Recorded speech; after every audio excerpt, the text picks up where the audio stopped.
We are ready. All right. All right.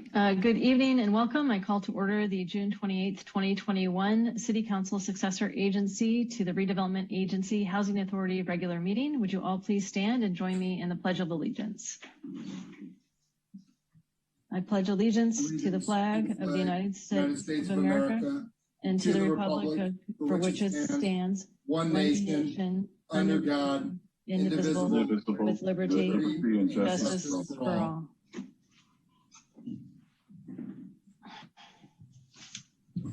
All right, thank you. Are there any changes to the order of the agenda this evening? Nothing from staff this evening, Madam Mayor. Okay, thank you. All right, and I'm not seeing any hands up from council. Greg Rubin, City Attorney, is there a report from closed session? There's no report from closed session tonight. Okay, thank you.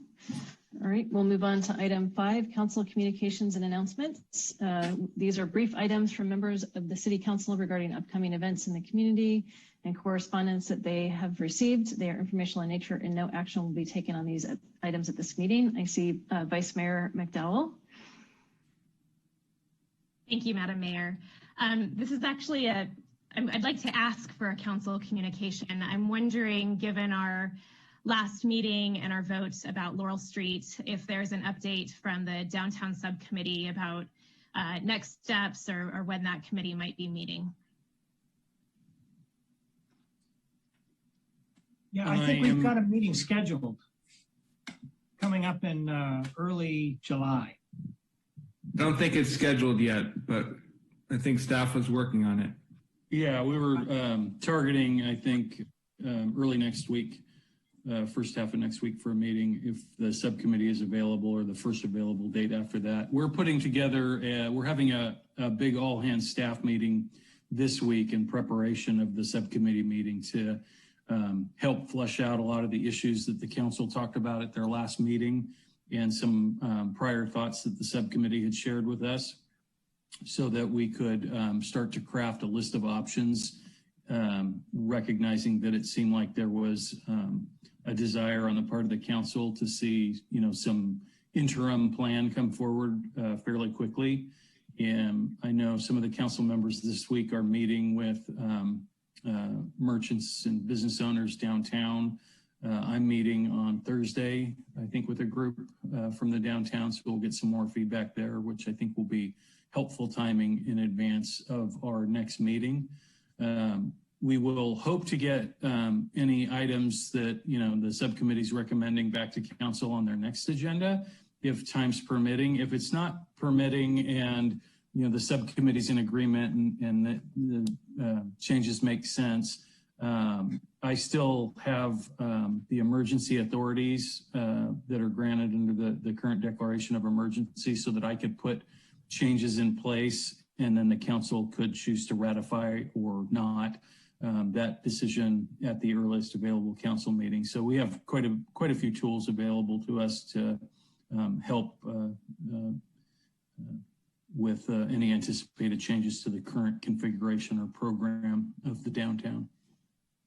Great. Thank you, Jeff, and thank you, Adam and Ron, for your continued work on this big topic. I too have been visiting with business owners, and I think there's a lot of interest among all of us to figure out next steps and how we can best support our downtown businesses. So really appreciate the update and the work. Thank you. And I apologize. I was looking at another subcommittee meeting that I just agreed to today, and I was thinking that subcommittee meeting was the downtown subcommittee. So too many subcommittees. All right, thank you. All right, I'm not seeing any additional hands raised for reports from council. Crystal, are there any members of the public who wish to make a public comment? This is for persons wishing to address City Council on matters not on the posted agenda, may do so. Each speaker will be limited to 2 minutes. If the item you are speaking on is not listed on the agenda, please be advised that the City Council may briefly respond to statements made or questions posed as allowed under the Brown Act. The City Council's general policy is to refer items to the staff for attention or have a matter placed on a future City Council agenda for more comprehensive action or report informal public discussion and input at that time. Yes, we do look like we have one hand at the moment. Debbie, you should be able to unmute yourself. There you go. Good evening, Council, and I would just like to say thank you very much for listening to the community about the concerns about storm drains. We do feel like you have heard us. We thank Steve Machida, the staff, City Council, and all the members of the staff who've worked behind the scene to put items in the budget tonight to improve the storm drain infrastructure, especially as it relates to Clovis Creek. So thank you very much from me and from many, many of my neighbors who feel recognized and appreciated in your commitment to the environment as it relates to storm drains. Thank you. All right, thank you, Debbie. Thank you, Debbie. I do not see any further hands. Okay, thank you. All right, the next item is the consent calendar. Does anybody wish to pull an item from the consent calendar? Vice Mayor McDowell? Thank you, Madam Mayor. Tonight I wish to pull item K, the resolution on Cherry Street Commons, please. Okay, anybody else have any other items to pull? All right, I don't see any additional requests. So Sarah, or I'm sorry, Vice Mayor McDowell, if your item is fairly quick, do you want to proceed? Sure. I just wanted to ask staff for a very brief presentation on this project. I think that affordable housing is so important to our council, and we're dedicating time and a significant amount of resources to this project. And I just think it's really important to keep the community informed on how it's going. So I see that Adam Aronson is joining us, so I'll let him take it away.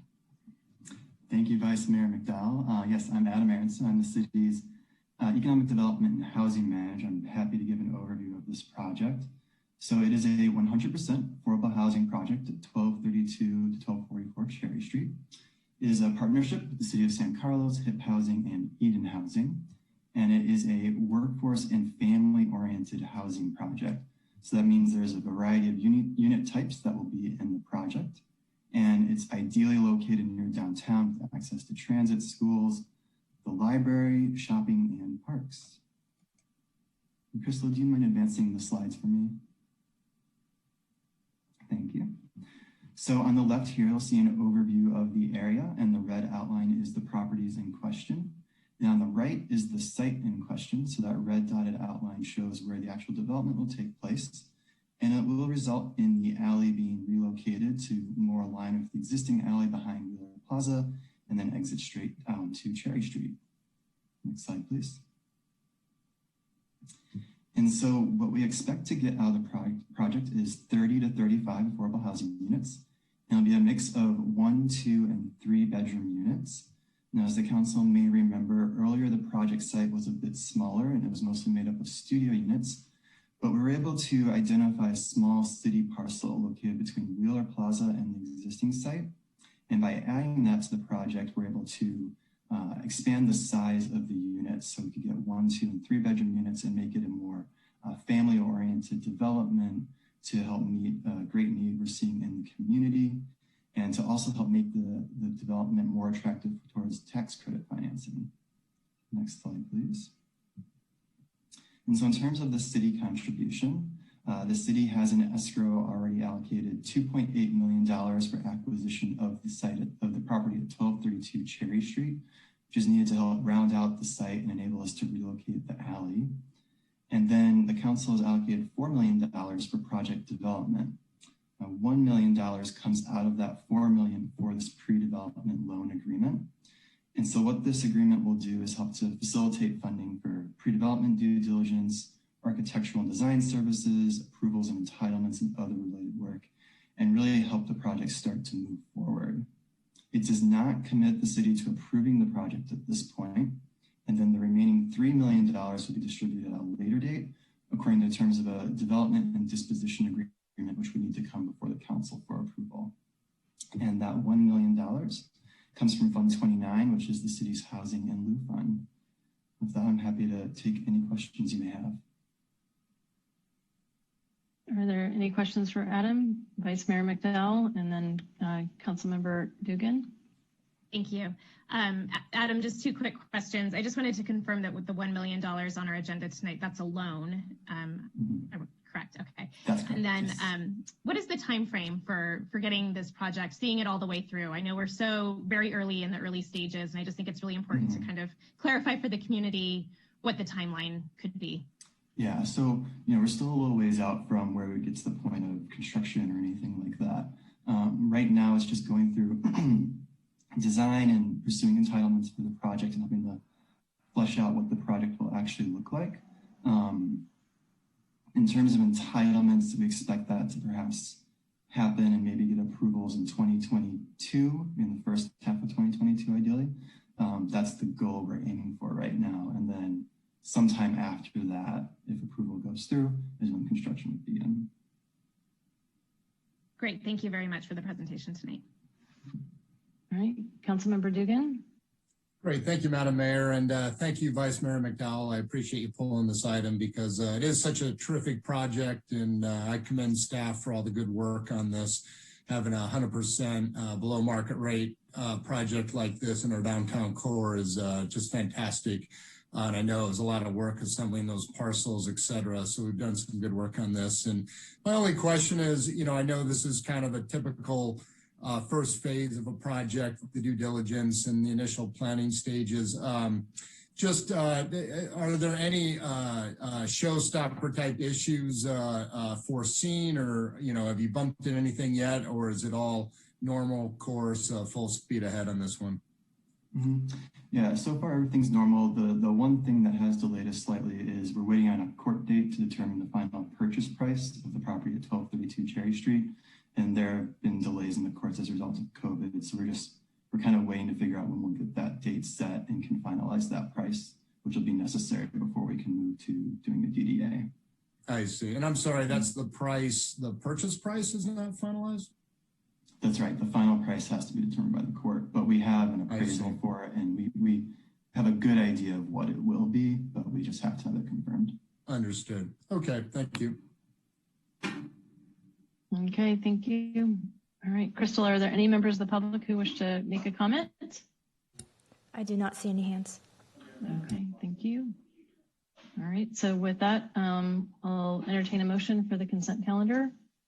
Madam Mayor, I move to approve City Council consent calendar items A through L. Okay.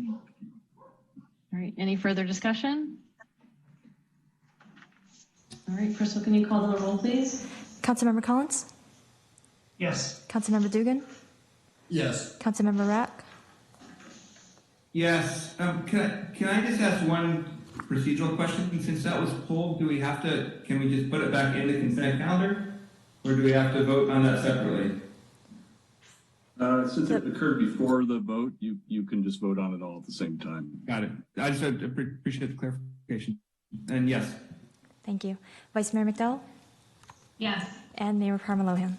Yes. Okay, so that moves us to item 8A, study session discussing the draft climate mitigation and adaptation plan. And we'll be taking a report from Adam Lokar, management analyst and sustainability specialist. Great. Thank you all, and good evening to all City Council members. Again, I'm Adam Lokar. I'm a management analyst in our City Manager's office. Also joining me today are Tammy Seal and Eli Crispy from Placeworks, our consultants on the project. And we're here today to give you a presentation on the draft climate mitigation and adaptation plan. Just answer any of your questions and allow an opportunity for you to provide any feedback.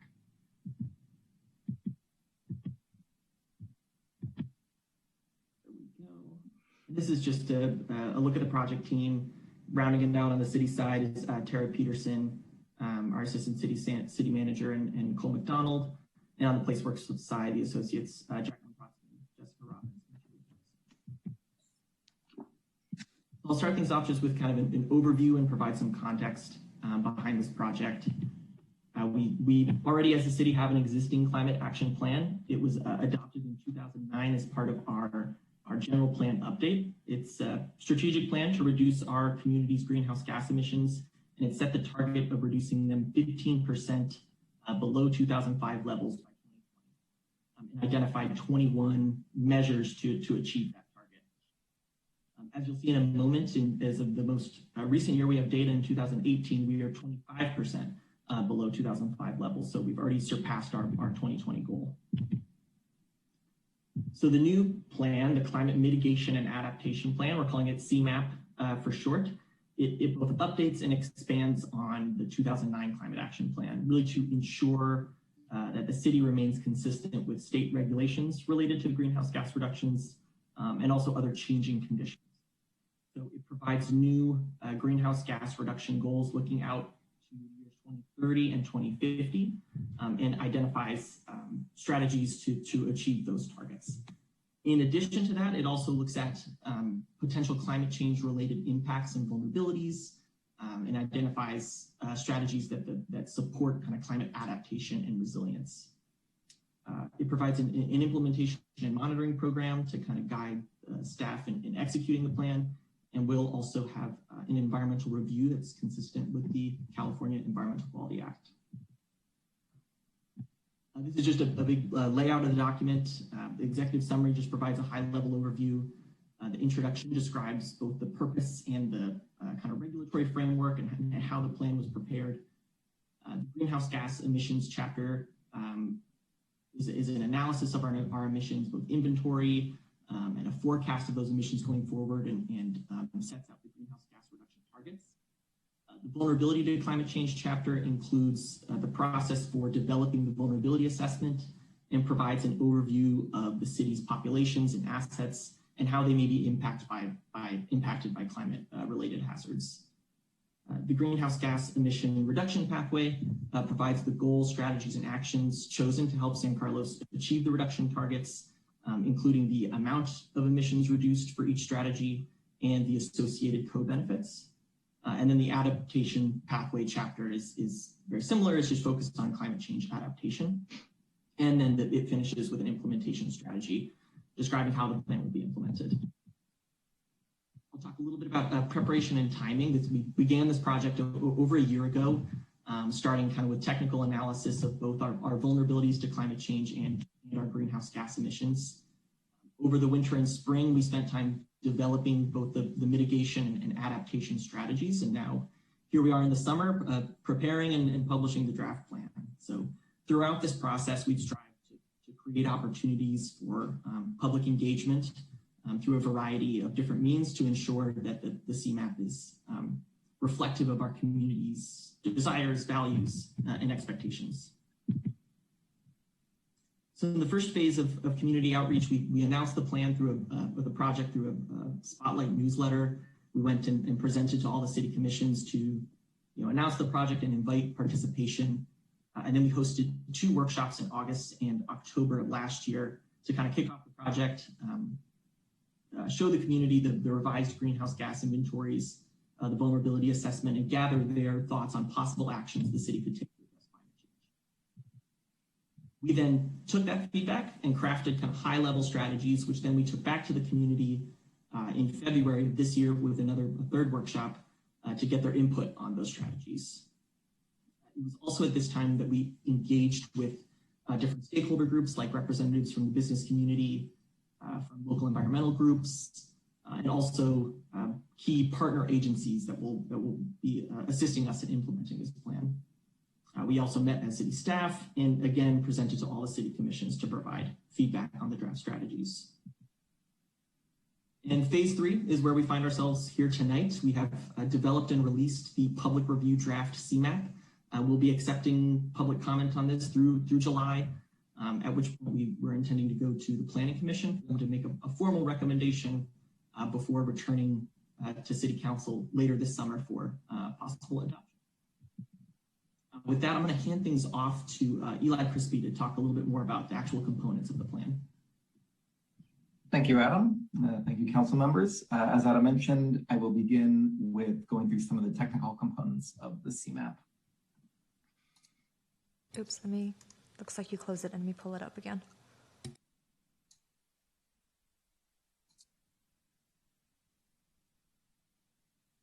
Thank you. If you could skip ahead a couple slides, please.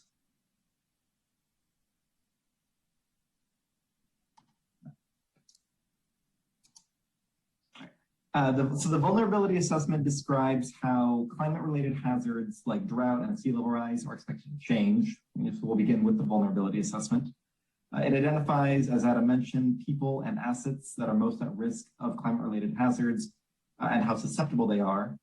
And this is really building on a lot of existing work that has been completed over the past 2 years, and it ties into the city's ongoing general plan update. So it will inform the safety element component of that process. There are areas of San Carlos that are at specific risk of individual hazards. Certainly areas near the shoreline are at risk of sea level rise, and that includes some of the areas that have seen a lot of new business development lately. It is possible that without action, some of those areas could be permanently underwater in the latter half of the century. Areas along the creeks, and especially in the low-lying areas south of downtown, face an elevated risk of flooding, while neighborhoods closer to the hills have a higher risk of wildfires. And certainly there are some hazards like extreme heat and drought that may affect all parts of the city more or less equally.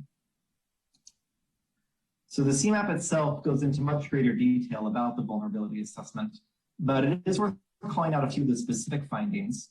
So we found that an increase in extreme heat days, along with increases in air pollution from more wildfire activity, is likely to create higher health risks for many different populations. And that includes senior citizens, persons with disabilities, younger children, persons with chronic health conditions, and a number of others.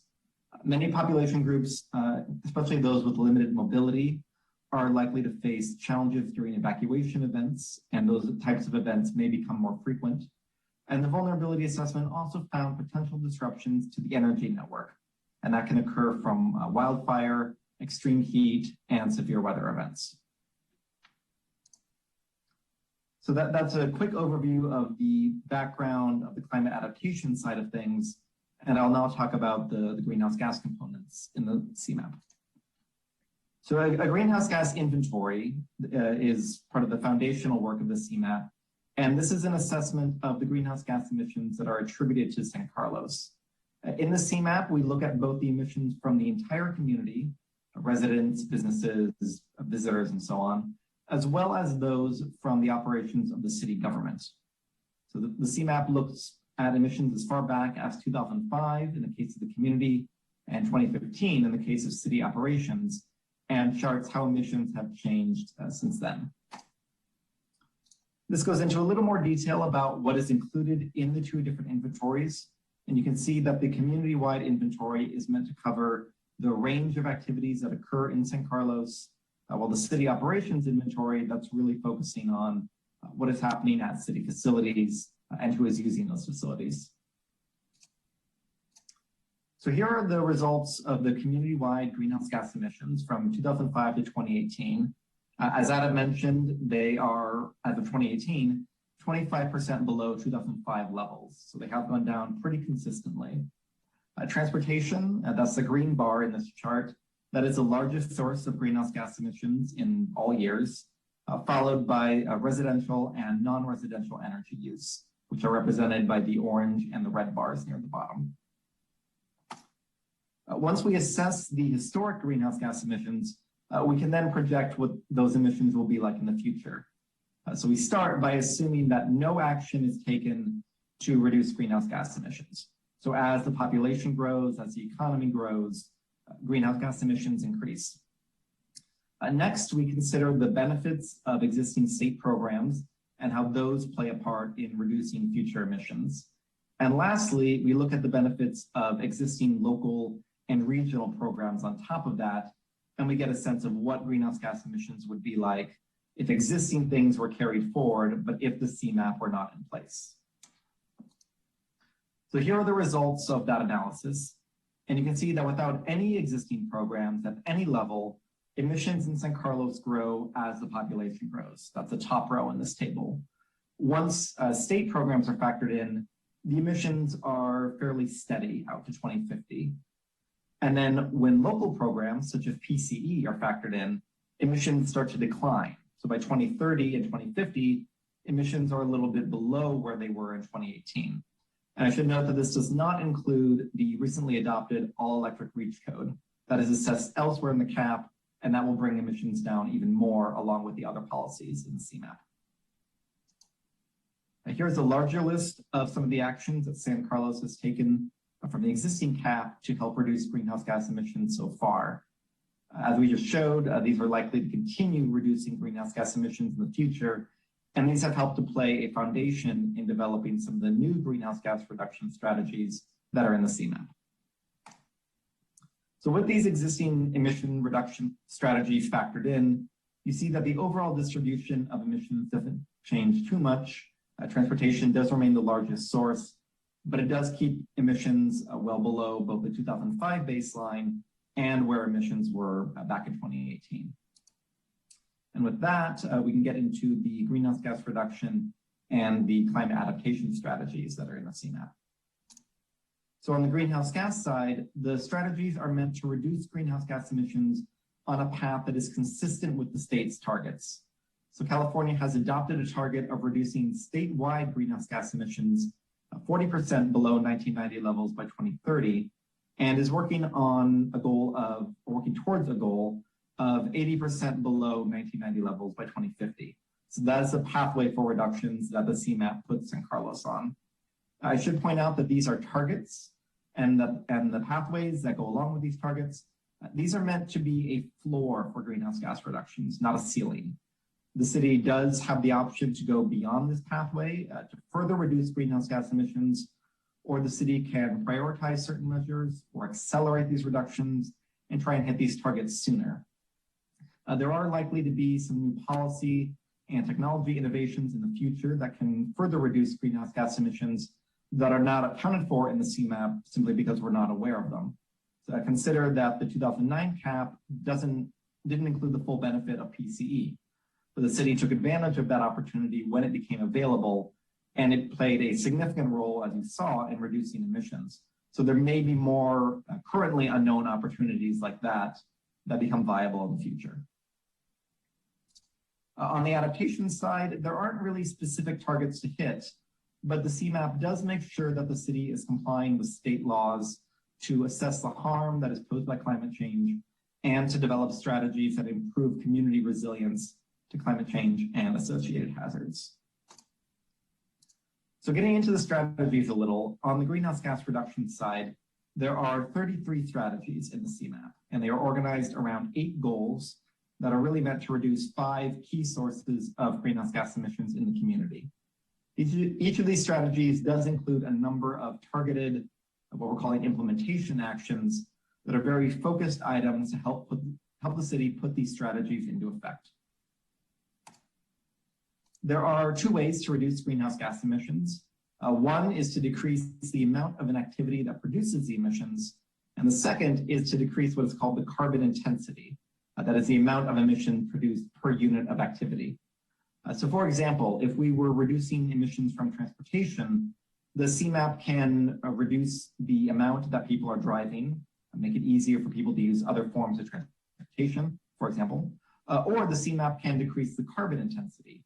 And that would be by increasing the use of fuel-efficient and electric vehicles. So the CMAP is leveraging both of these strategies wherever possible.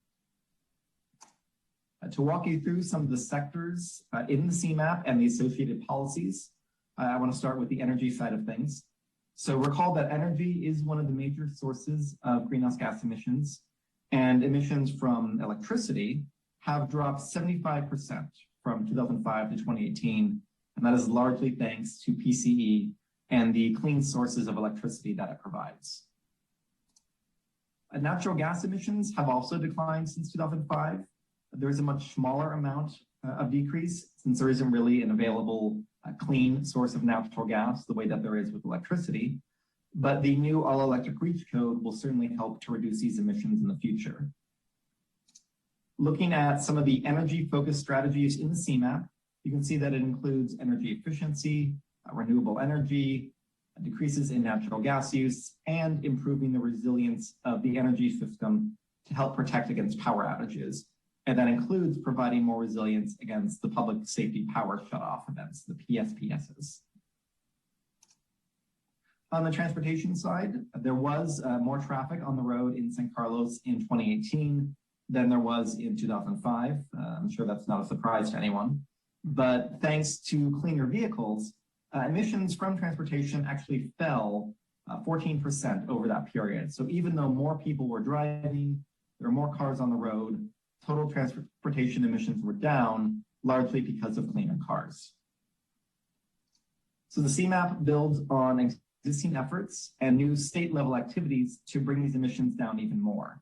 The CMAP is meant to make it easier to use for residents and visitors and employees to use walking and biking and micromobility as ways to get around. The CMAP supports increased use of mass transit. It allows for land uses that are less car dependent. And it also helps with the transition to increases in electric vehicles, building off some of the recent state declarations around this topic and what we hope to see soon from the federal government as well. Water, wastewater, off-road equipment, solid waste, these are smaller sources of greenhouse gas emissions, but it's still worth addressing in the CMAP. And I want to point out that emissions from many of these sources were lower in 2018 than they had been in previous years, and that is despite the city's population growth. So the strategies associated with waste are not only about improving composting and recycling and keeping waste out of landfills, as important as that is, but they also are meant to promote a transition away from disposable items and towards more reuse and repair so that there is less waste being produced in the community in the first place. There are also a number of strategies around water efficiency and supporting cleaner construction and cleaner landscaping equipment. So when we add up the combined benefits of all these strategies, that is what you see here. Given the levels of implementation that are assumed in the CMAP, there is a pathway for San Carlos to reduce greenhouse gas emissions 41% below 1990 levels by 2030 and 84% below 1990 levels by 2050. So that exceeds the reduction pathways set by the state. Again, the city does have the option to go farther or can accelerate this pathway if desired, but the city is on track to go beyond what the state has currently set for itself. On the adaptation side, the adaptation strategies are really meant to respond to some of the specific findings in the vulnerability assessment. That includes findings that specific hazards, such as extreme heat days, are likely to occur more frequently. There is likely to be an increase in regional wildfire activity, and of course, the rising bay levels. The adaptation strategies in the CMAP address the full range of climate change related hazards that are assessed, but they do focus on some of the issues of greatest concern. So this includes new education and awareness programs, increased community services, especially for vulnerable persons. There are recommendations for capital improvements, and there is also an effort to support more regional collaboration to address a lot of these issues in partnership with neighboring communities, with San Mateo County, and with the Bay Area region as a whole, since these hazards, of course, do not simply stop at San Carlos's borders. So tonight we are asking that the council look at the components of the draft CMAP and provide any feedback, and that the council recommends that the CMAP come back for adoption following a public review period. Following tonight's hearing, the project team will take and address any public comment that we receive. The CMAP will go to Planning Commission for a recommendation later on, and then we'll return to the council hopefully for approval. And I recognize that was a lot of information all at once, but that is the end of our presentation, and we would certainly be happy to answer any questions that you may have. So thank you. Thank you, Eli. Thank you, Adam. Any questions from council? All right, Vice Mayor McDowell. Thank you, Madam Mayor, and thank you, Eli, for the great presentation. I wanted to start my questions by just saying a big thank you to everyone who worked on this plan. It's really incredible the amount of work and detail that is included. And I also want to send my appreciations to the community for all of the stakeholder engagement that happened, that fed into this process, workshops and surveys. It was all just really, really helpful information, so thank you.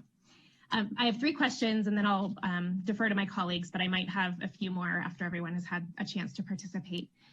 My first question is Table 9 on page 30 lists San Carlos demographic projections, and it notes that jobs in 2020 are listed at 19,480, while in 2030 jobs are listed at 19,830, which is an increase of only 350 jobs. And that doesn't seem to me like a realistic projection given all the development that we know is coming to the east side. So I'm wondering your perspective on that. Yeah, absolutely. Thank you for pointing that out.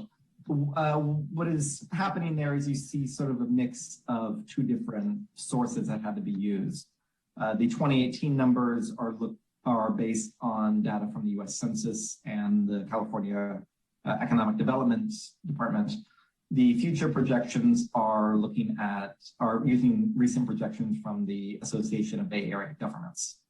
I would point out that even though the 2020 number is quite close to 2030, if you compare the 2018 to 2030 growth, it is close to 4,000 new jobs being added. So basically what happened is the Association of Bay Area Governments had assumed a larger jump in growth from, say, 5 or 10 years ago to 2020, and then smaller growth out beyond 2030. And I think what we're seeing right now is perhaps a bit more of a delayed growth. So I think rather than looking at 2020 to 2030, if you look at 2018 to 2030, that should provide a more realistic view of the types of job growth that is anticipated in the CMAP. And I think that more closely matches the types of job growth that has been seen in the community. Okay, that's only an increase of 3,000 jobs, and I think that we're looking at significantly more. So I would probably just ask staff to maybe put an asterisk by those numbers and I don't know, somehow refer to our East Side vision plan and the amount of jobs that we're expecting. I just don't feel like those numbers are accurate. My next question is, page 31 discusses the community-wide GHG forecast and states that 2020 numbers do not reflect changes in behavior and activity associated with the COVID-19 pandemic. I'm just wondering if there's an opportunity in the plan to call out how the pandemic could lead to greater changes in our society, specifically regarding telecommuting, hybrid workplaces, working from home, not commuting so much, and you know, contributing to you know, greenhouse gases. I think there's certainly opportunity to mention that potential. Okay, thank you. And then my final question is, residential energy is discussed on page 54, and it notes that residential natural gas is anticipated to increase by about 7% between 2005 and 2050 as a result of an increase in population. I think you alluded to that in your presentation. But it also says without factoring in amendments to the San Carlos building code that require most new buildings not to use natural gas. And so you mentioned that REACH codes are talked about in the plan, but I'm a little confused on why our REACH codes weren't factored into the natural gas increases that are anticipated. This work was done before the REACH code was adopted. So it wasn't treated, the REACH code was not treated as an existing activity at the time this work was prepared. So that is why it is assessed separately as one of the strategies and was not considered an existing action. Assessing it as a strategy also allowed for more detail around some of the implementation actions, which are meant to ensure that the REACH code is not only receives proper education and awareness in the community, but that the CMAP directs there to be a pathway for the REACH code to be updated and readopted on a regular cycle to help maintain those emissions. So we wanted to kind of give it the highlight and the prominence that it deserved, which is why it's treated separately as a strategy.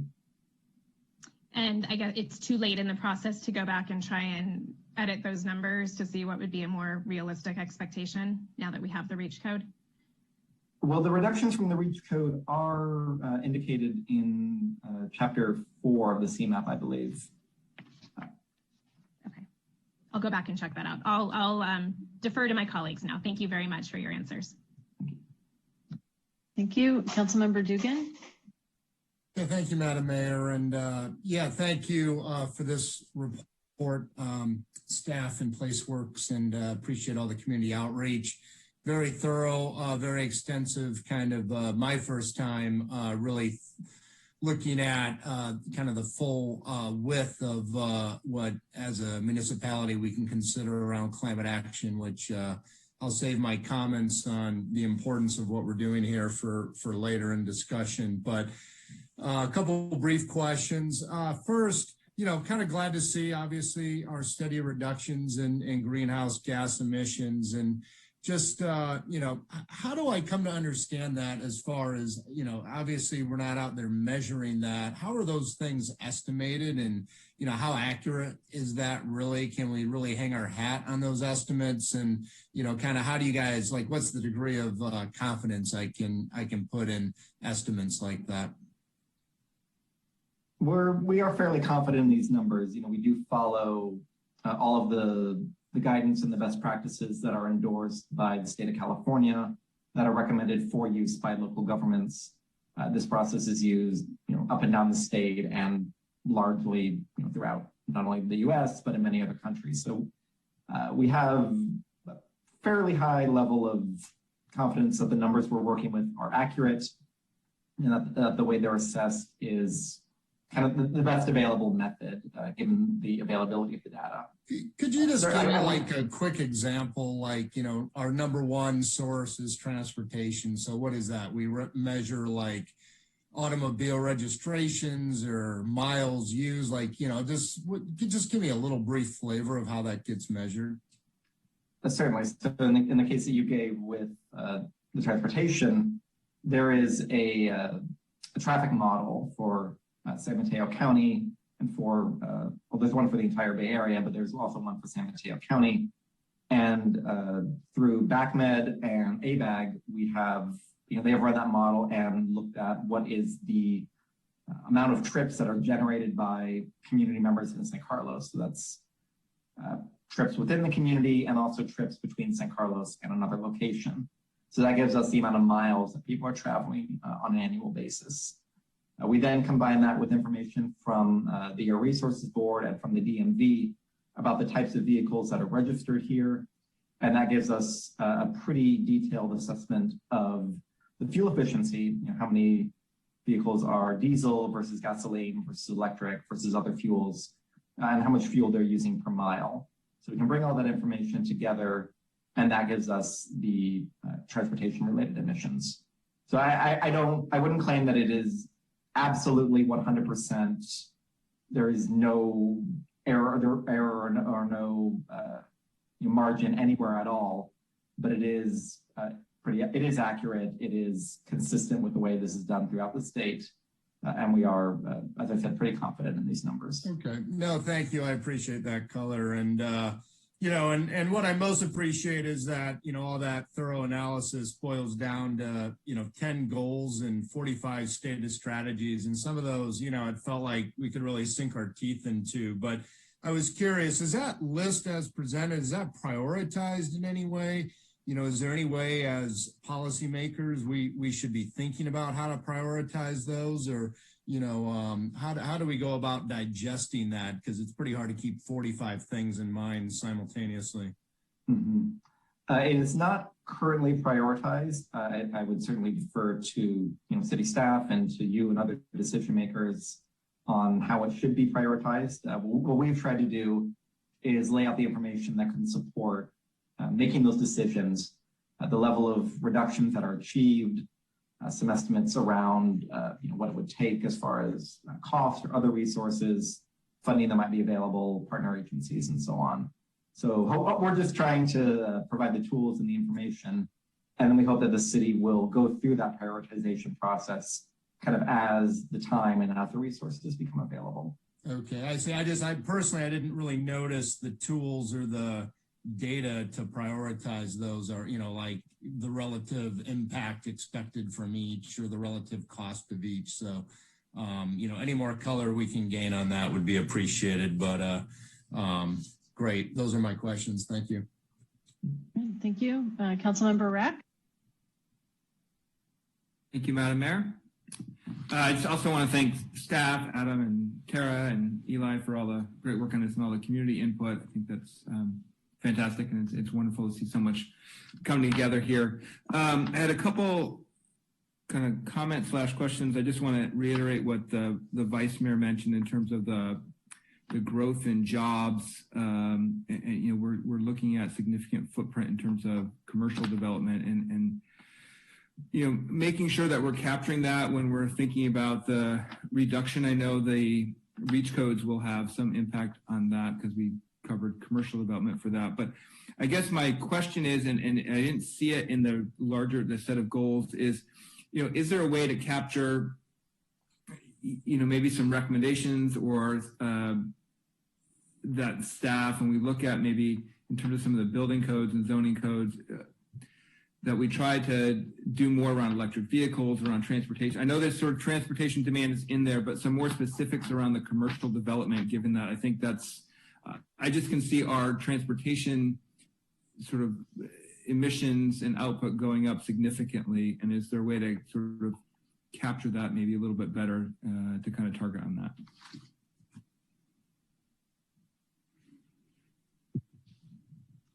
I'll say that, yeah, there is the transportation demand management strategies in the plan, and there are other strategies aimed at encouraging kind of alternative forms of transportation and transitioning to electric vehicles.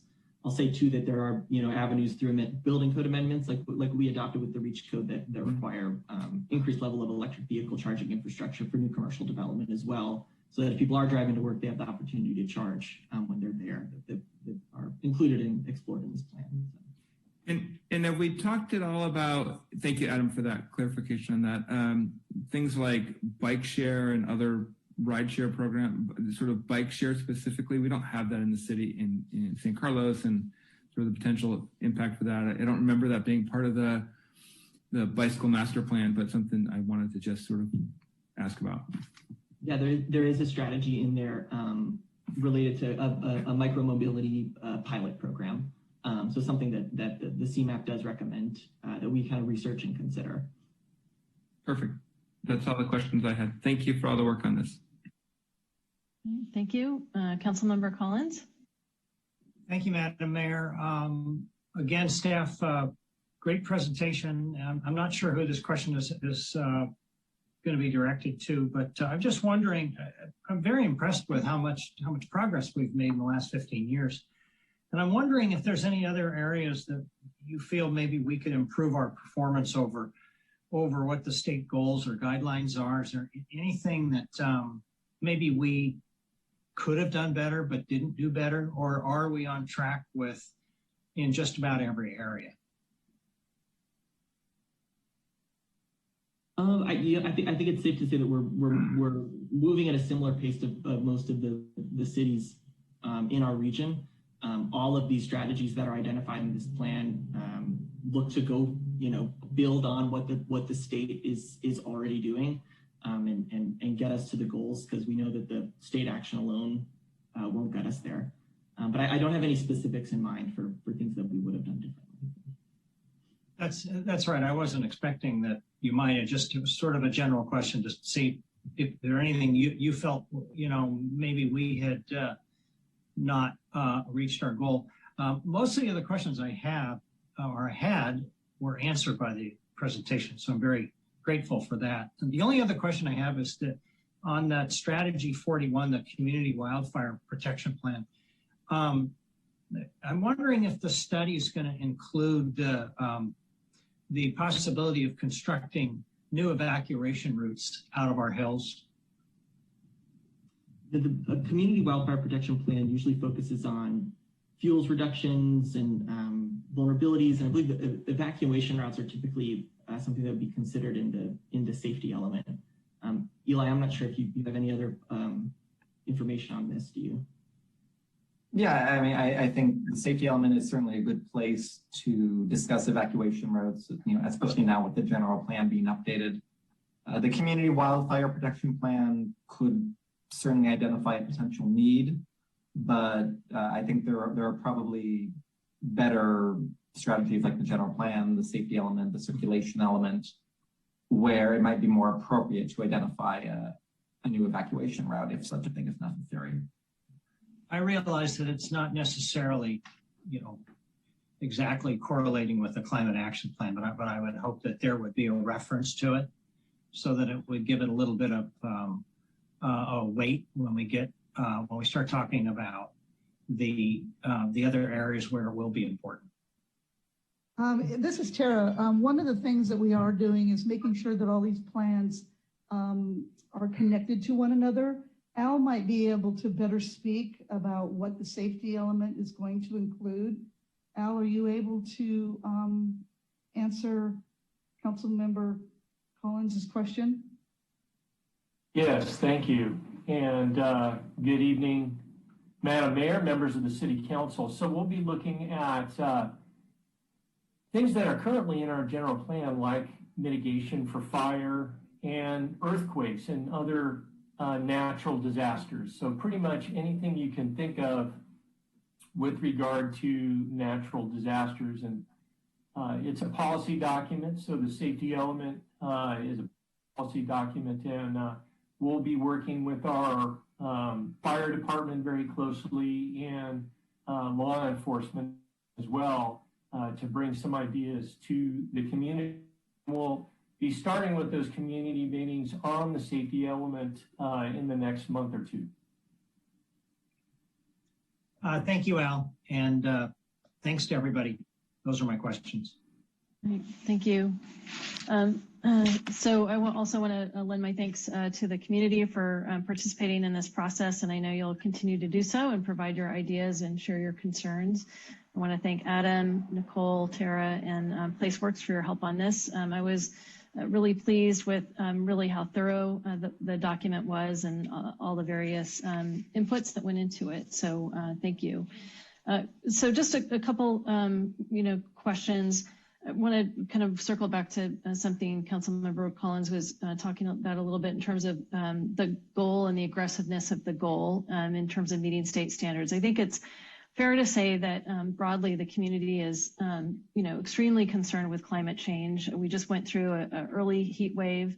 Councilmember Rack referenced the drought conditions that we're under that are quite severe this time of year. I understand British Columbia hit north of 100 degrees for the first time ever in recorded history today.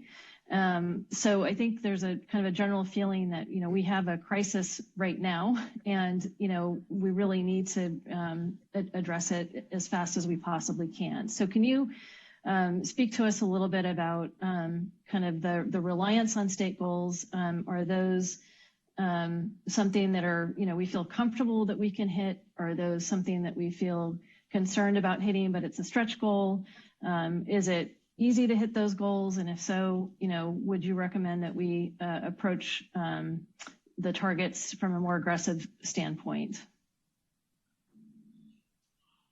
I would say that what you've got so far is, in our view, what is a aggressive but also a viable and achievable pathway. And we certainly don't want to recommend something that would go beyond what we understand to be the city's ability to achieve.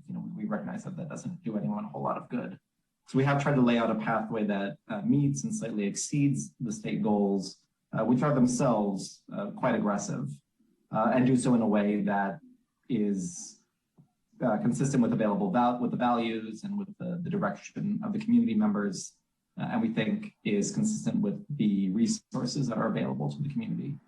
Certainly, if a more aggressive target or if a more accelerated target is something that was desired, there are ways to achieve that.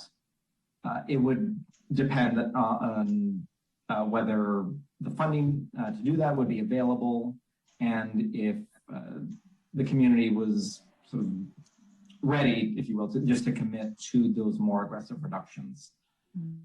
So we have, we've looked at what that might take, and the effort would be quite substantial. Okay, thank you.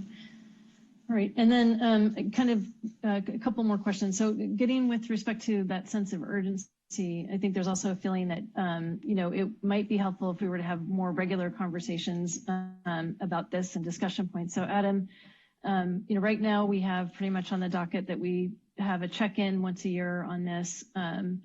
What might be the possibility for us to have more regular updates on our progress to goal and target here? We defer to Jeff or Tara maybe on this question about procedure here on checking in. Yeah, sure. This is Tara. We would, anytime there was something, any progress to be made, we will go ahead and add something into the council newsletter. So it could be much more often than even monthly. But we would want to make sure something had happened and not just waste the council's time or the community's time with things that are potential or that are in the works, but we really want to be showing progress. Mm-hmm. Okay, all right, thank you.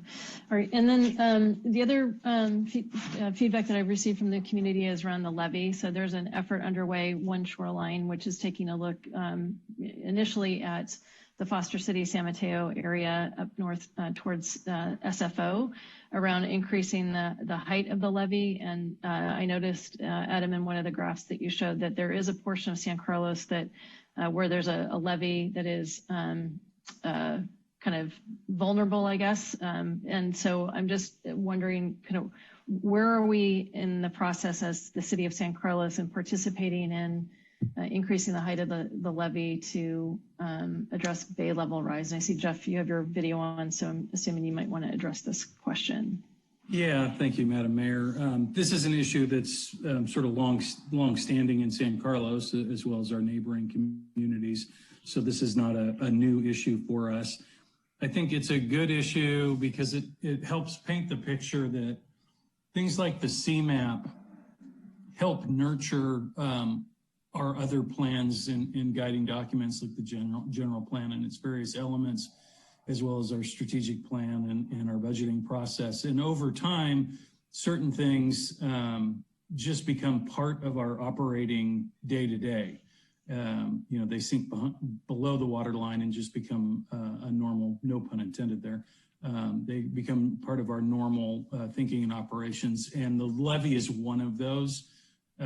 We've raised the levee before in our history, and in fact, in the not too distant history, we've raised the levee. And what we do, because we have such a small linear footage, I think it's around 500 feet of levee of a system that obviously, is many tens of thousands of feet on our side of the bay long.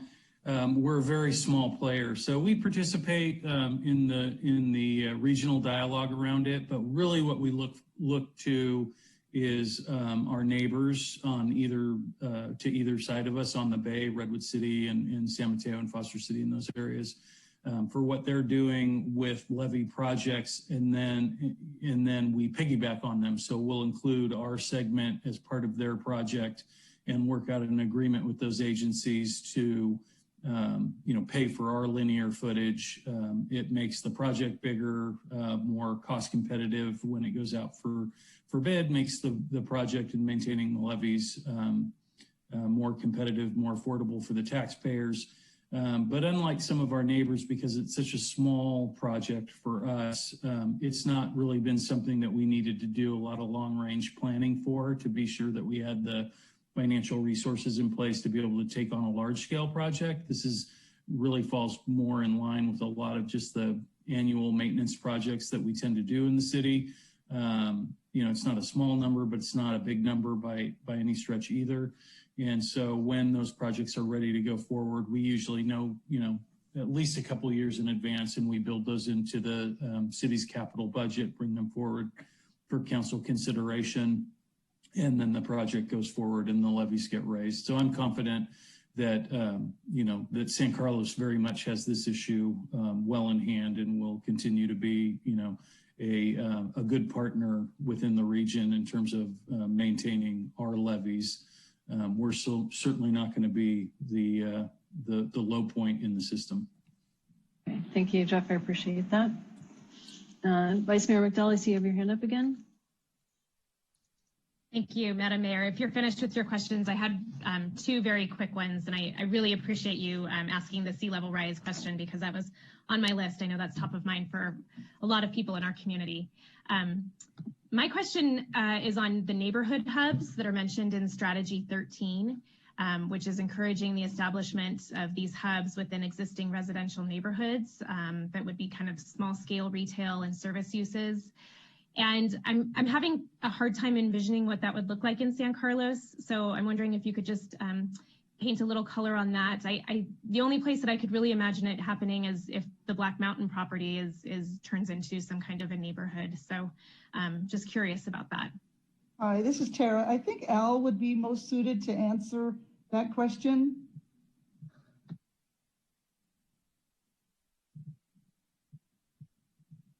Yes, good evening once again. So San Carlos set the stage for corner markets and small retail spots in well-established neighborhoods when we did the 2009 general plan update. And they were called neighborhood hubs, and it was really a very significant shift in thinking at that time.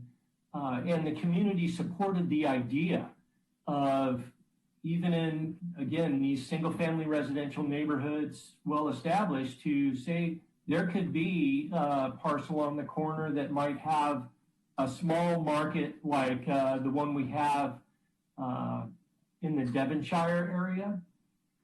And so we have it in our land use document as something that is permitted.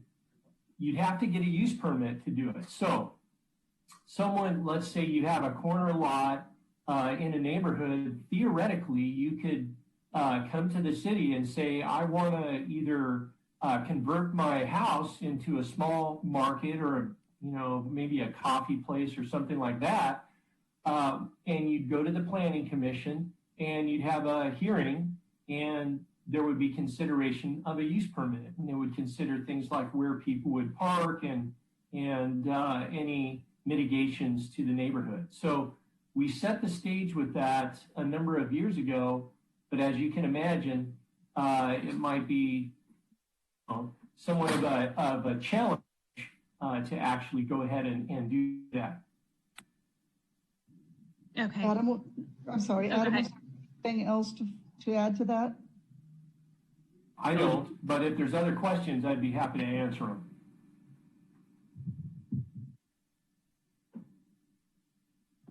Thank you. Thanks, Al. And then my final question, this is just very quick. I noticed in Strategy 2, there's a topic, K-12 energy conservation and efficiency education. And I was just wondering if there's a role to play for our Youth Advisory Council in that strategy. Absolutely, I think there is, and we did present to the Youth Advisory Council to get their thoughts on this, as youth are inherently a stakeholder when it comes to climate change, and I think there definitely is a role. We also, just as a side note, we presented to a high school green team as well to get their thoughts on some of these strategies, and I'm really excited about them as well. But we definitely see education as a key component to implementing this plan. That's great. Thank you, Madam Mayor. Thank you. All right, I'm not seeing any additional hands from council. So Crystal, are there any members of the public who wish to comment on this item? Yes, I see one hand at the moment. Two hands now. First up is Ellen Jacobs-Dooley. You should be able to unmute. Okay, can you hear me? Yes, thank you. Oh, great, thank you. Thank you so much, Mayor Palmer Lohan and City Council members. I am so grateful to the seriousness and urgency with which you're tackling this problem. And it's so deep and so involved and so complex that I really want to thank you for all the time and energy you're putting into understanding and trying to figure out a way out of this or a way through this. I'm representing Citizens Climate Lobby. We have 69 San Carlins in our San Mateo County chapter. And just briefly, Citizens Climate Lobby is a nonprofit, nonpartisan organization. We have like 185,000 supporters across the country in every congressional district. And one of the things that I'm asking of the council tonight is to consider taking action at the national level. And what I mean by that is endorsing a bill that's in Congress right now that our Congresswoman Jackie Spear has co-sponsored called the Energy Innovation and Carbon Dividend Act. Basically, it's a carbon pricing bill, and it would charge polluters a fee based on the carbon emissions content, and it would, the revenue that was collected from that would go to American households. So there would be no growth in government. It is a very people-friendly, health-friendly, climate-friendly policy that really needs to be part of a climate package. And city councils around the country are endorsing this. Chambers of Commerce, excuse me, and lots of entities that I couldn't, too many to name here. So my question is, my request is to have you pass a resolution to endorse HR 2307 and send a letter to Representative Spear, thanking her for her co-sponsorship and leadership on this issue in Congress, because we need to mitigate the carbon emissions from the source, as well as all the great work that we're doing here locally. Thank you very much. Thank you, Ellen. Thank you, Ellen. Next up, we have former council member and mayor Mark Olbert. You should be able to unmute. Hey, I figured out how to unmute, Crystal. Thank you. Thank you. Good evening, Mayor Palmer Lohan, Vice Mayor McDowell, and other council members. Thank you for taking time for my comment. Before I get to it, I will just mention in passing that if those job projection numbers that were used in the analysis actually hold true, somebody had better contact all of the people doing major developments in San Carlos right now and tell their accountants to start writing off all the assets they're investing in, because obviously there'll be no people working in them. So I hope that's something that can be adjusted before the plan gets finalized. The main thing I wanted to point out is it's interesting that in my review of the plan, there was one word even that I did not see mentioned at all, which actually I think potentially has a huge impact on being able to make a significant change, and that's housing. A major source, if not the major source of greenhouse gas emissions in the United States is transportation, and a big part of that is people commuting to and from work. You put jobs closer to where people live, and you cut that down significantly. You also have a lot of other benefits as well, like improving traffic patterns and removing traffic density. So I hope that that's something that the council will consider adding to the plan, because housing is a critical issue on many fronts, and it's yet another critical issue in greenhouse gas emission reduction. And it's also something that, frankly, I think could get broad-based community support behind, precisely because, as Mayor Palmer Lohan pointed out, there is such extreme urgency in people's minds about doing something about the greenhouse gas crisis that we've created for ourselves.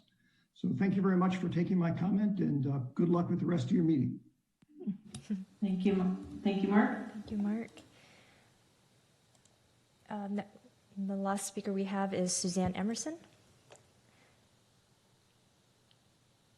Have I managed to unmute myself? Yes, thank you. Great, thank you.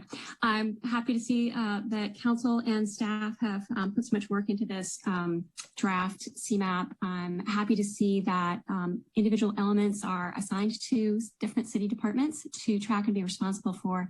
And I like that it includes annual reporting on status of implementation. There are a couple things that I'd like to point out. There was discussion earlier about the goal. Palo Alto's goal is 80% below 1990 levels by 2030 instead of the goal that's listed here of that level by 2050. Menlo Park has a very aggressive goal of zero carbon by 2030. I would like to see us aiming for something more than just the state minimum. Many of the individual goals are not quantifiable with measurable metrics. So when we're saying coordinate or encourage without any indication of what the goal is for those individual elements, it's unclear to me how we would know at an annual report whether or not the city is on track for any of the individual elements or on track as a whole until we do a whole nother greenhouse gas quantification. And the other thing I would like to point out is that although there is an element here talking about a capital improvement plan for increasing energy efficiency, there's no discussion of how to get the city facilities themselves off of burning gas. We should be changing that to say that by 2022, the city should develop a capital project list and funding strategy to transition city facilities from mixed fuel to all electric by 2030. Thank you for all your work on this. I will provide some written comments with additional details as well. Thank you. Thank you, Suzanne. Thank you, Suzanne. Oh, and we do have one more hand, David Crabb. You should be able to unmute. Yes, good evening, all. Hi. Do you hear me? Yes, thank you. Yes, I sent you a letter. I know a couple of you read it because you already responded back to me. Thank you. The main essence of that letter was really to, this report is really a good report. They cover a lot of things, but it's big. It's a lot of pages, 300 and some odd pages, a lot of detail in there, and we can get lost in the weeds in terms of what is going to really make the impact and what isn't. And I really urge you to try to prioritize that list a lot more specifically than it is now to the things that are going to make the biggest difference in this whole thing. I remember when Menlo Park was doing their climate change document, they ended up, I believe, with like 10 major elements of that they were going to emphasize. There was more to it than that, but the point was to prioritize the things that they thought were going to be most successful and most beneficial to the whole thing. And I urge you to do the same, to really look at all those different elements. And there are some that are they're nice, but the question is, you've got only so much time in the city to accomplish this, and where do you put your time and your effort in? And don't spin your wheels on something or put your time into something that you may get it accomplished, but it's like a tiny little blip of 1/100th of 1% of solving the problem, and try to concentrate on the bigger issues. And thank you very much for listening to me. Thank you, David. Thank you, David. And those are all our hands. Thank you. All right. Thank you. All right. So at this time, we'll open it up for discussion.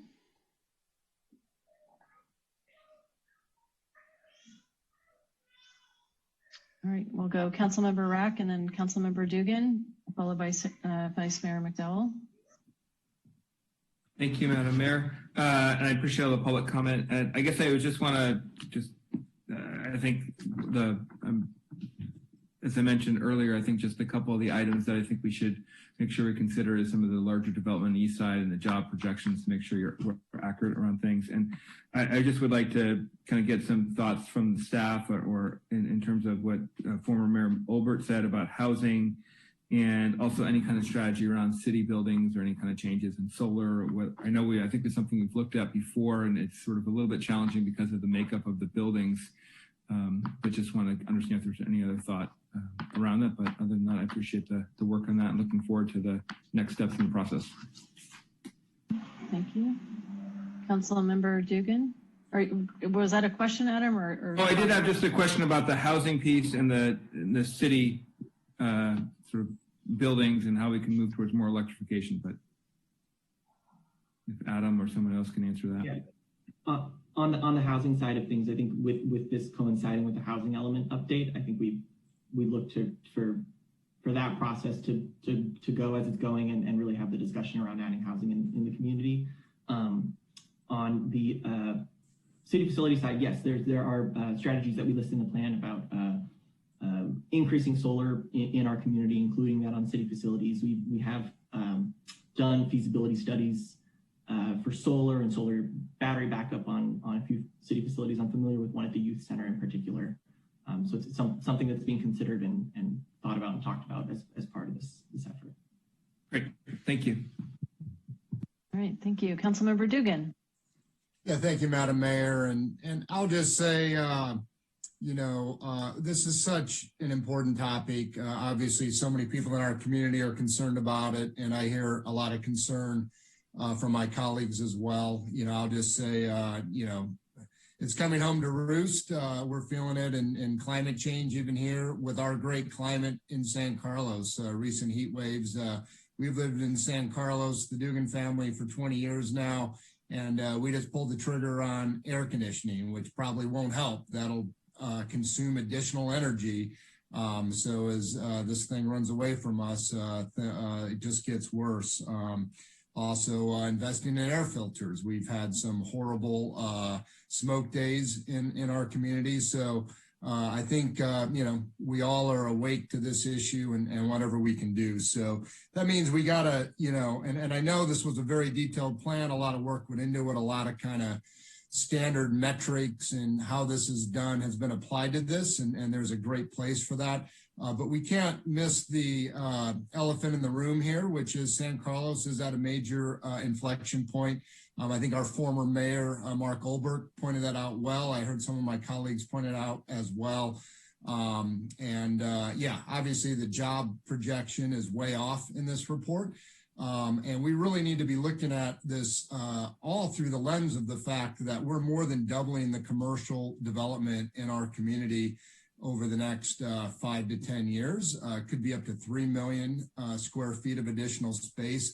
That needs to be a hard assumption. We know that's coming, and we need to use this lens to help inform our thinking around that. That is a very major transition for our community, and that can be done a number of ways. We can do it the old-fashioned way and end up with a bunch of offices that sit by themselves and people have to drive in from far away every day and drive back, or we can do that in a more balanced way with housing incorporated and a mixed use context. So we're minimizing travel and trip and really reducing the environmental impact of that significant new development coming. So I really do want to see this report better informed by what we know is coming down the pike, so that as policymakers, we can really use that to help us inform this major changes that are coming to the east side of our community. So I do want to really emphasize that, because there are some good goals in this. I didn't see any particular way to prioritize my thinking on it. I mean, personally, I think as we inform our thinking about the east side, that probably will be, the best use of our time as a council to prioritize our thinking on the east side through this environmental lens. But that's just a guess. I would like this report to help me think through that. So with the 10 goals and the 45 stated strategies, I really would like some help. Which of those will have the greatest impacts? Which of those can be done in a most efficient way that we will likely have budget and resources to accomplish? So, I want this to really be a living, breathing document that we can sink our teeth into, because that reflects the importance of this subject and what we need to get done over the next several years as a community. So that's my kind of broad brush input on this, but in general, really great. We're tackling it, and it encourages me that as a council, it feels like we're all unanimous in how serious we're taking this issue. So that hardens me, and I'm glad to be part of this process. Thank you, Councilmember Dugan. Vice Mayor McDowell.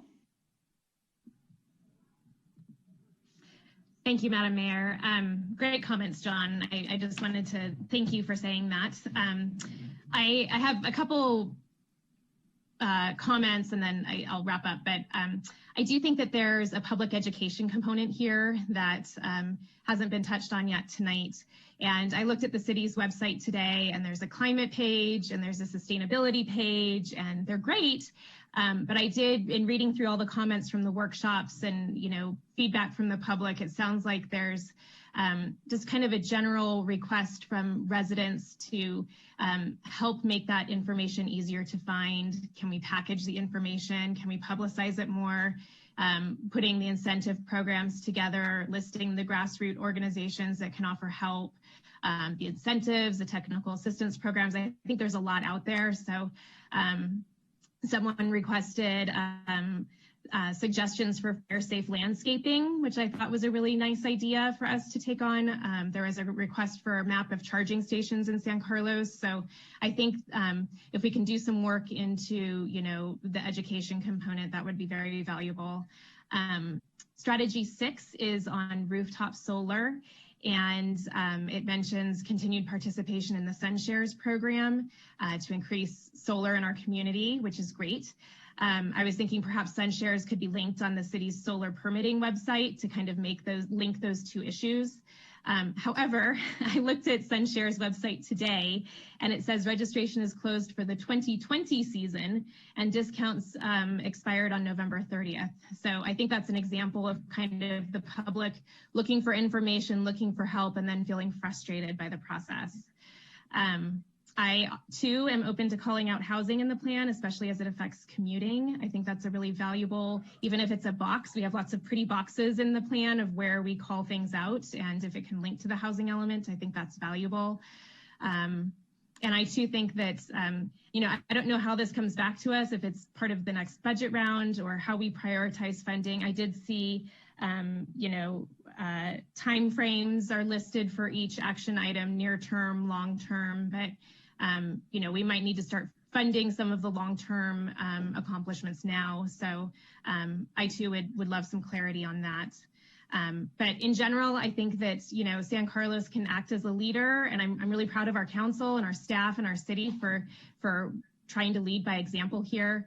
I know that implementation of this plan will require funding and prioritizing that and looking for direction from council. And I think that we've made supporting sustainability issues and addressing climate change as one of our strategic goals, which I'm really proud of. And I think that we're all on the same page of wanting to continue to drive this forward. So also these goals are a floor and not a ceiling. And, you know, I think that that was a really good point to make tonight. So I'm looking forward to the work ahead and, you know, achieving additional greenhouse gas reductions in the near and long term. So thank you very much. Thank you. Councilmember Collins. Thank you, Madam Mayor. I just wanted to once again extend my thanks to staff for the incredible job they've done in all the time I've been on the council. I felt fortunate to watch the progress of this, and we definitely are headed in the right direction. We've made some dramatic improvements. There's one thing I didn't bring up earlier that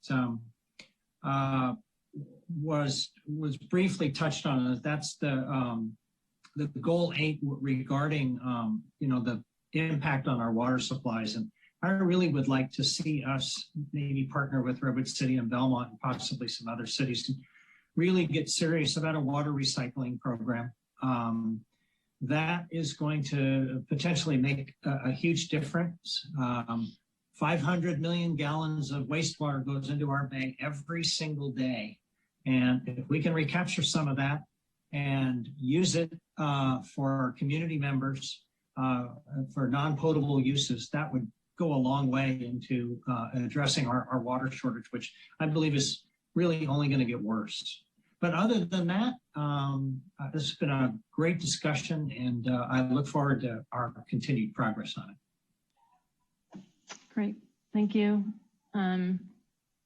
All right. So sorry. I just want to I appreciate Ron bringing up that comment. I think that's definitely something worth looking into. So I just want to echo his thoughts on the recycling of water. Thank you. All right. So from my perspective, I think we can't act swiftly or decisively enough at this moment in time. I think from a offense perspective, changing our behaviors and adopting new technologies, and from a defense perspective, addressing that which has already been impacted by the effects of climate change, I think is really important. And those things include the actions that we're taking around mitigating risk of wildfires by hiring the goats and clearing the fuels, addressing the bay level rise and the flooding issues that were talked about earlier this evening. I also am very grateful that this council that oversees a community of 30,000 residents and 5.5 square miles is taking this very seriously. And I believe that we can certainly do our part to help reverse the trends that we've been facing with respect to climate change and move towards a more sustainable future. I've heard loud and clear tonight, and I concur that I think from a plan perspective, while extraordinarily thorough, I'm wondering if the 80-20 rule might be at play here. And what I mean by that is, what are the few actions that we can take that are going to have the 80% impact that we need to see in a relatively short period of time. So with that, I think in another way to characterize, I think, what I'm hearing council call for, and I'm in alignment with this, is what is the relative contribution of each of the actions that are proposed in terms of reducing greenhouse gas emissions and reversing the trends of climate change, so that hopefully we could accelerate the attainment of our goals sooner than later.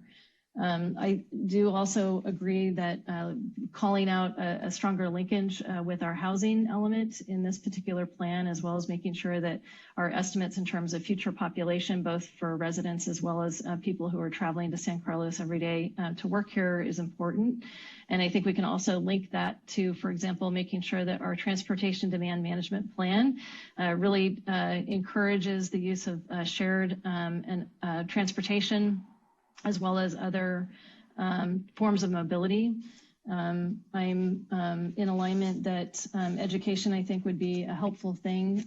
In particular, I know firsthand the power of youth, understanding the situation with climate change and how that has influenced the actions that we've taken in our family with our changes that we've made around these issues.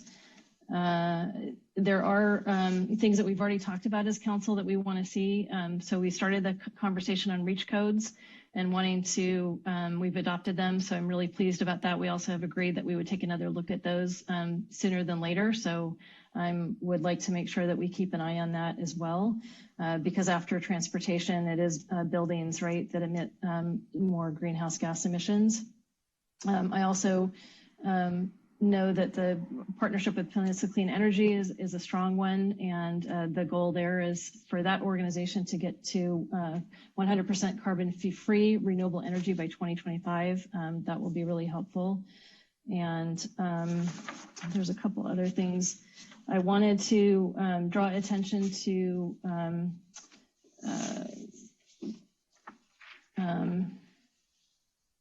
the recommendation that we endorse HR 2307.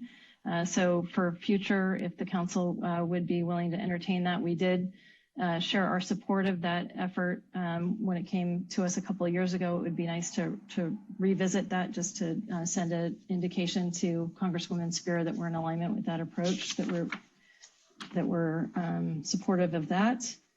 And I do like, Tara, your suggestion that we get regular updates through the council newsletters. I think, to Vice Mayor McDowell's suggestion in terms of community education, that a constant source of information would be really helpful. I'd also like to suggest that we take a look too at, I think under Goal 7, Strategy 2026, there's some efforts that we can do there as well with respect to single-use plastics in restaurants, and making sure that a question is asked about whether or not a patron really wants to utilize those utensils. I got some takeout the other day and they were automatically put in the bag, and I was at home, so I didn't need them. So I think there's just simple, thoughtful actions that we can take. But again, I think that the big message that I'm hearing is, let's make sure that where we put our precious resources, time and energy, that we make sure that that the relative contribution of those actions has a significant impact on our intended goals. So, all right. Are there any additional comments or discussion before we move on to the next item? No, I just wanted to take a second to thank you very much for all of your insight. We will be taking all of these comments and incorporating it into the final draft for you to look at. Right now, we're scheduled to bring it back to council on the 23rd of August. So we hope to see you then with a plan that you're ready to approve. Thank you. Great, thank you. All right. All right, so the next item is new business consideration, item 9A, consideration of adopting a resolution, adopting the amended salary and benefit resolution for the management group for the period July 1 through July 30, 2023.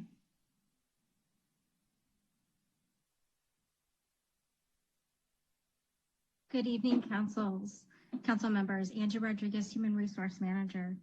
Before you tonight for consideration is an amendment to the salary and benefit resolution for the management.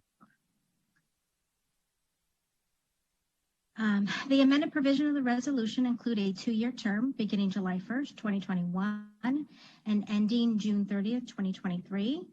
There's a cost of living adjustment of 3% for each year and an optional vacation cash out provision that allows employees to make an irrevocable election to sell back up to 40 hours of vacation time.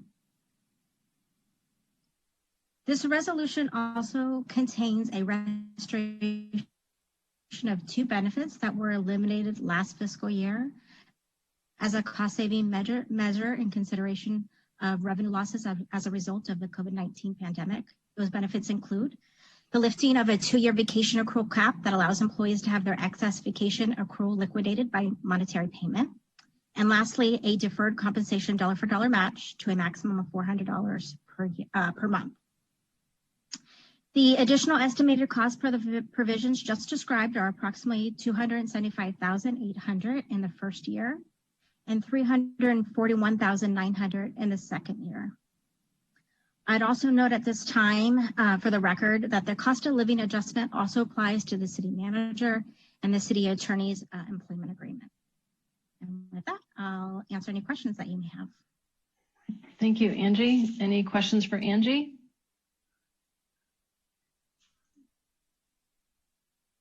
All right, seeing none. Crystal, are there any members of the public who wish to make a comment on this item? No, there are no hands. Okay. All right. Any further discussion from council?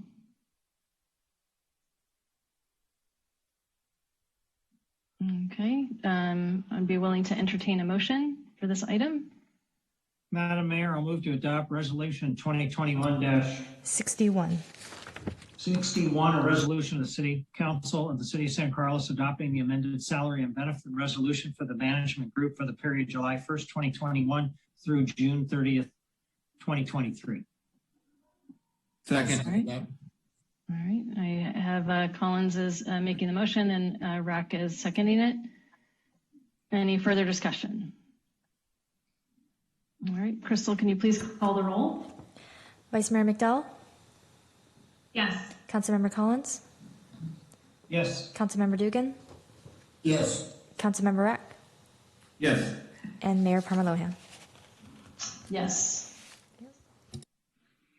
All right, we'll move to new business item 9B, consideration of adopting a resolution, adopting the amended salary and benefit resolution for the confidential group for the period July 1st, 2021 through June 30th, 2022. Okay, that would be me again. So before you tonight is for consideration is an amendment to the salary and benefit resolution for the confidential group. The proposed changes for the confidential group is very similar to that for the management group. It is a 2-year term beginning July 1st, 2021 and ending June 30th, 2023. A 3% cost of living adjustment for each year, an optional vacation cash out provision that allows employees to make an irrevocable election to sell back to the city up to 40 hours of their accumulated vacation. Next slide. And similar to the management group, this resolution also contains a restoration of 2 benefits that were eliminated last fiscal year. They include the lifting of the 2-year vacation accrual cap that allows employees to have their excess vacation accruals liquidated. And lastly, a deferred compensation match, dollar-for-dollar match, up to $225 per month. The additional estimated costs for these provisions are approximately $65,400 for the first fiscal year and $73,900 for the second year.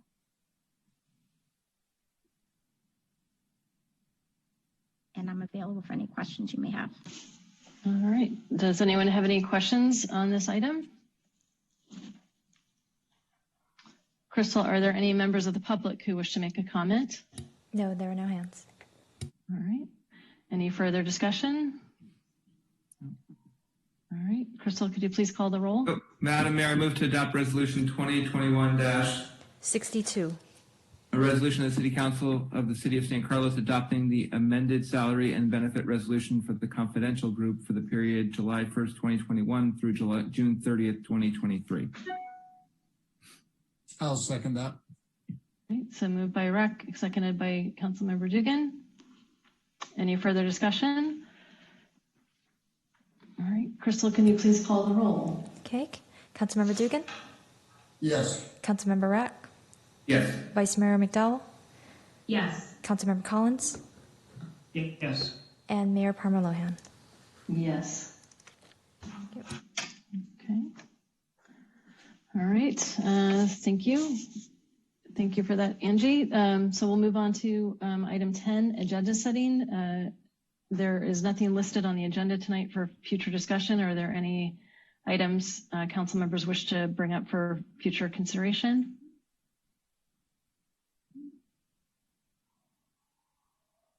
All right. So with that, we'll move to adjourn. But before I do, I wanted to adjourn the meeting this evening in the memory of Bev Bouma.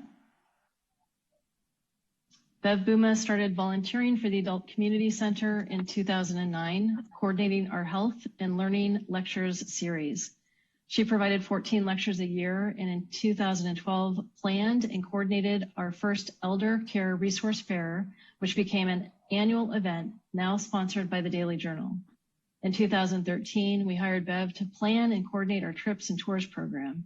Since that time, she coordinated over 100 day trips and sent over 80 travelers to 12 different countries and all over the United States. She hosted 2 travel shows per year and up until 2017, continued to schedule our monthly lecture series. Bev endeared herself to staff and participants alike. She was a true asset and will be dearly missed. So, all right. All right. Thank So, you, Madam Mayor, I appreciate that tribute. thank you, Councilmember Dugan. All right. With that, we will formally adjourn our meeting. Thank you, everybody, for the discussion tonight, and thank you for the community for your engagement and staff for all of your work in preparing for this evening. Good night, everybody. Yeah, Good night. Good night. Right. Thank you.